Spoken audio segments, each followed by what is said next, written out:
Hello students. तो काफ़ी दिनों बाद मैं आई हूँ। सॉरी, बट अब से रेगुलर चलेगा। ठीक है। आज हम करने जा रहे हैं बेसिक प्रोपोर्शनेट थ्योरम, जो कि वेरी वेरी इंपॉर्टेंट थ्योरम है और डेफिनेटली चांसेस होते हैं आने के।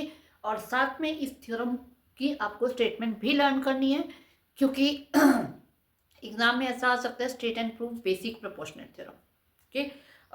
बीपीटी के नाम से भी बच्चे जानते हैं इसे, बट वो एक निकनेम है। रियल इसका बेसिक प्रोपोर्शनल थ्योरम है, और इसे थेल्स थ्योरम भी बोला जाता है, क्योंकि इसे थेल्स मैथमेटिशियन ने लिखा था, इसलिए उसके नाम पे इसे थेल्स थ्योरम भी कहते हैं।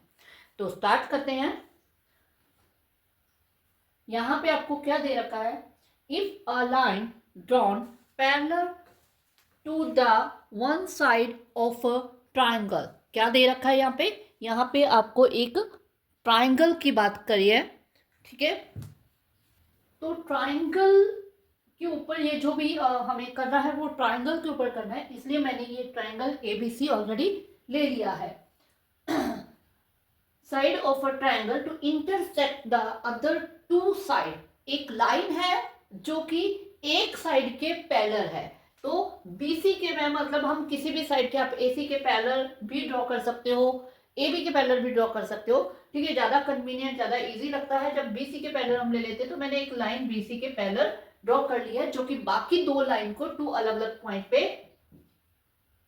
इंटरसेक्ट कर रही है। वो पॉइंट हमने डी और ई ले लिए हैं। The other two side are divided in same ratio, मतलब ये जो दो साइड है इसके तो ये पैरेलल है। ठीक है। बाकी दो साइड को वो सेम रेशो में डिवाइड कर रही है, ये हमें प्रूव करना है। यानी कि हमारे पास प्रूफ क्या आ गया? A D upon D B equal prove करना है, क्योंकि सेम रेशो बोला है, सेम रेशो, तो इक्वल प्रूव करना है ए ई अपॉन ई सी।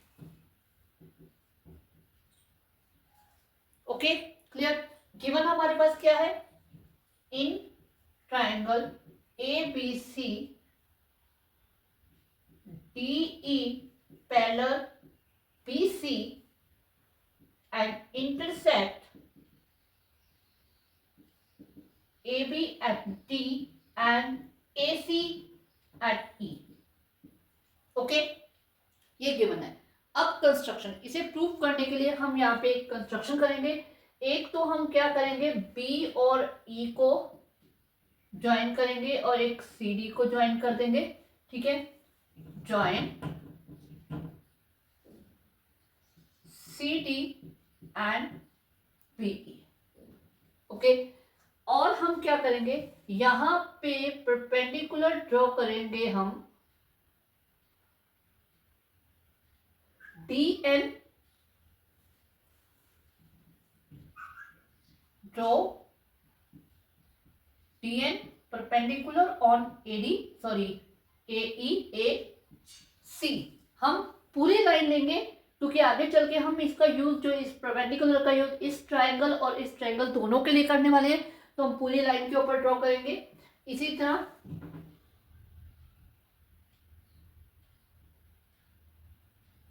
ये आ जाएगा EM ऑन AB। ठीक। तो इस तरह से दो हमने परपेंडिकुलर ड्रॉ कर लिए। अब हम चलते हैं सॉल्यूशन पे। सॉल्यूशन में हमें इसका सॉल्यूशन किस हिसाब से करना है? हमें इसका सॉल्यूशन करना है एरिया ऑफ ट्राइंगल का यूज करके। एरिया ऑफ ट्राइंगल क्या होता है?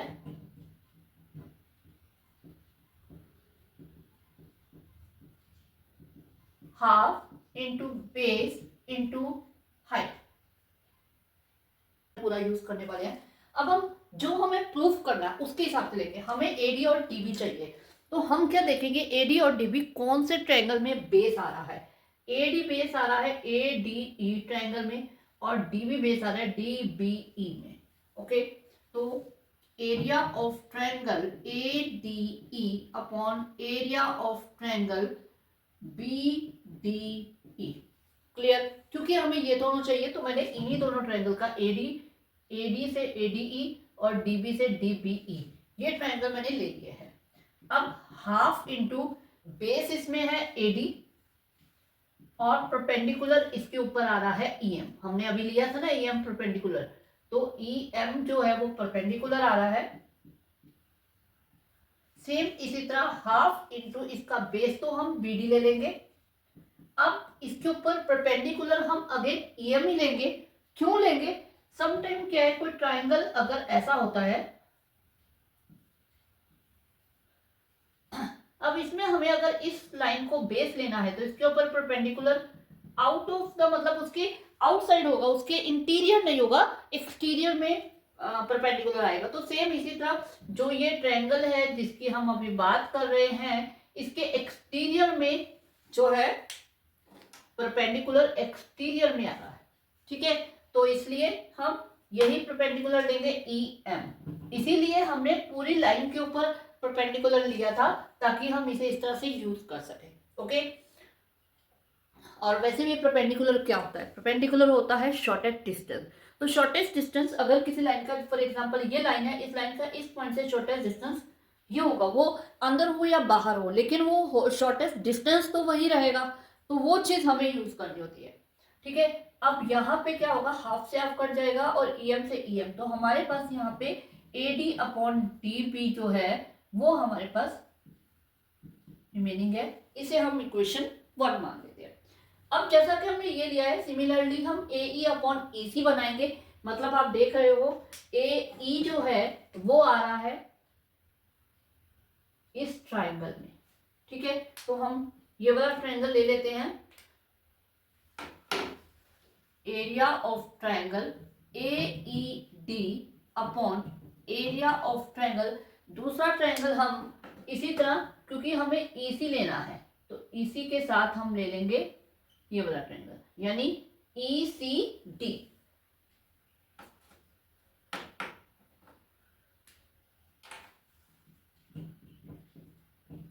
हाफ इंटू, अब इसका बेस ए ई आ जाएगा क्योंकि हमें डी एन परपेंडिकुलर लेना है, और इसका परपेंडिकुलर डी एन आ जाएगा।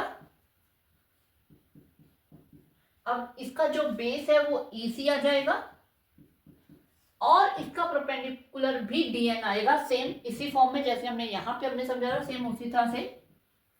तो ये हमारे पास कट के ए ई अपॉन ई सी आ जाएगा।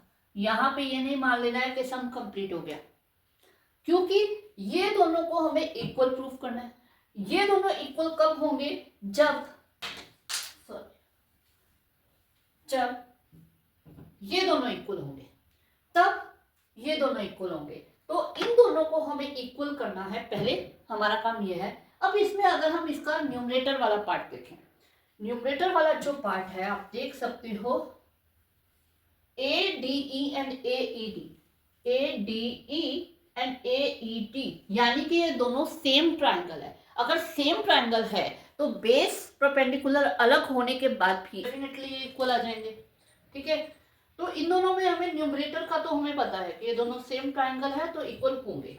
ठीक है, अब बात आती है डिनोमिनेटर की। डिनोमिनेटर्स में क्या है कि एक 9th में एक पहले थ्योरम हुआ करती थी जो कि अब कट गई है,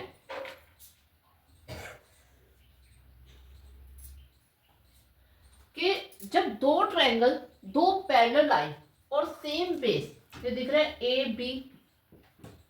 ए बी के ऊपर दो पैरेलल लाइन के बीच में और सेम बेस के ऊपर है, तो उनका एरिया इक्वल होता है। ठीक है, वो तो चलो थ्योरम थी, लेकिन मैं आपको बेसिक से समझाती हूँ कि इनका एरिया कैसे इक्वल होता है। क्या है कि अगर हम ले area of triangle A C B, तो वो क्या आएगा, हाफ इंटू बेस क्या है इसका, ए बी, और इसका परपेंडिकुलर यानी शॉर्टेस्ट डिस्टेंस क्या होगा, सी एल। क्लियर? इसी तरह area of triangle A D B is equal to half into A B into, अब इसका परपेंडिकुलर आ जाएगा डीएम, ये होगा। क्लियर है? एरिया यही होगा। ठीक है, तो अब हमें ये दिख रहा है कि हाफ हाफ इक्वल है, ए बी बेस इक्वल है। बात आती है परपेंडिकुलर की, अगर ये दोनों भी इक्वल हो जाए तो इन दोनों का एरिया सेम होगा। अब हमें पता है कि अगर दो पैरेलल लाइन का डिस्टेंस हम पता करें, कहीं से भी पता करें, वो इक्वल होता है। तो यहाँ पे ये दोनों पैरेलल लाइन है, सी एन और डी एम दोनों का डिस्टेंस है, डेफिनेटली इक्वल ही होगा। CM definitely equal to DM ही होगा, क्योंकि दोनों पैरेलल, दो सेम पैरेलल लाइन का डिस्टेंस है, ठीक है। तो क्या हो गया कि एरिया अपने आप इक्वल हुआ। तो मतलब सिंपल ये कंसेप्ट यही है कि दो पैरेलल लाइन के बीच में और सेम बेस के ऊपर अगर दो ट्रायंगल होते हैं तो उनका एरिया क्या होगा, इक्वल होगा, ठीक है। अब यहाँ पे इसका यहाँ पे क्या यूज है, ठीक है, यही माइंड में आ रहा होगा मैम ये क्यों समझा रहे हो एक्स्ट्रा चीज। यहाँ पे इसका यूज ये है कि जो इसका ये वाला ट्राइंगल है और ये वाला देखो बी डी ई, जो ये ट्राइंगल है BDE एंड ECD, ये जो दो ट्राइंगल हैं, मैं थोड़ा इन्हें कलर कर देती हूँ ताकि आपको क्लियर हो जाए। ये देखो एक तो ये वाला ट्राइंगल, एक ये वाला ट्राइंगल। अब ये दोनों ट्राइंगल सेम बेस यानी DE के ऊपर है और दो पैरेलल लाइन के बीच में आ रहे हैं, तो इनका एरिया इक्वल होगा, ठीक है। और हमें यहाँ पे ये प्रूव करने के लिए यही चीज इक्वल चाहिए क्योंकि ऊपर वाला तो ऑलरेडी सेम ट्राइंगल ही सेम था, ठीक है। अब इसे हमें लिखना कैसे है, समझ आ गया ना कि कैसे इक्वल हुआ। अब इसे हमें लिखना कैसे है, सबसे पहले तो हम इस कंसेप्ट को लिखेंगे, area of triangles between two parallel line and on same base are always equal। अब हमने ये तो लिख दिया है, ठीक है। अब इन दोनों ट्राइंगल के बारे में हम क्या लिखेंगे, are on same base DE and same parallel line DE parallel BC। कौन से, area of triangle BDE is equal to area of triangle ECD, ठीक है। इन दोनों का एरिया इक्वल होगा, क्यों होगा, क्योंकि सेम बेस और दो पैरेलल लाइन के बीच में, क्लियर है। अब इन दोनों का एरिया, अगर डिनोमिनेटर्स का एरिया इक्वल हो गया, हमारे न्यूमरेटर ऑलरेडी इक्वल है, तो इसे हम 3 मान लेते हैं, ठीक है। तो फ्रॉम